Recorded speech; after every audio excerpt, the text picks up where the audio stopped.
നീക്ക് നിലവയ്ക്ക് എന്മേൽ എന്നടി കോപം. ഈ പടം കാണാൻ ഒറ്റ കാരണമുള്ളൂ, നമ്മുടെ ധനുഷ് ഡയറക്ടറിനെ പടമാണ്ട് കണ്ടത്. പക്ഷെ എനിക്ക് ഒട്ടും ഇഷ്ടപ്പെട്ടില്ല.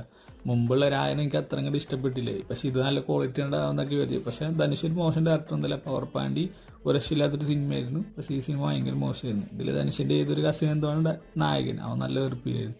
പിന്നെ നമ്മുടെ മാത്യു, അവൻ ധനുഷിന്റെ സിനിമയിൽ ലീവ് കഴിഞ്ഞ് പോകണമെന്ന് കഴിഞ്ഞപ്പോൾ എനിക്ക് ഭയങ്കര സന്തോഷമായിരുന്നു. പക്ഷെ ഇതിൽ അവൻ ഭയങ്കര ബോറാണ്. അവരുടെ ഡബ്ബിങ് ഒക്കെ ഒട്ടും ആക്സെപ്റ്റ് ചെയ്യാൻ പറ്റുന്നുണ്ടായില്ല. പിന്നെ മലയാളത്തിൽ നിന്നുള്ള നമ്മുടെ പ്രിയ വാര്യർ, അനിക സുരേന്ദ്രൻ, അവരൊക്കെ ഉണ്ട്. അവരൊക്കെ എല്ലാവരും നല്ല വെറുപ്പിലായിരുന്നു. ഇതിൽ ഒരു പ്രൊപ്പോസൽ സീനുണ്ട്. അവൾ കറുവാട്ട് പോകുമ്പോഴത്തേക്ക് പ്രൊപ്പോസ് ചെയ്യണം. നല്ല വെറൈറ്റി അല്ലേ. ഒരു ലവ് സ്റ്റോറി പടം വിജയിപ്പിക്കാന്ന് പറഞ്ഞാൽ ഭയങ്കര വലിയ പരിപാടിയൊക്കെയാണ്. പക്ഷെ ഇതിൽ വിജയിപ്പിക്കാന്നല്ല, ഭയങ്കര വെറുപ്പിലായിരുന്നു. നായകനെ 3 പേരെയൊക്കെയാണ് പ്രേമിക്കണത്. വൻ പരിപാടികളൊക്കെയാണ്. അങ്ങനെ നല്ല വെറുപ്പ് പടം താല്പര്യമുള്ളവർ കാണാൻ. എനിക്ക് ഇങ്ങനത്തെ മലയാളം പടമൊക്കെ ഭയങ്കര ഇഷ്ടമാണ്.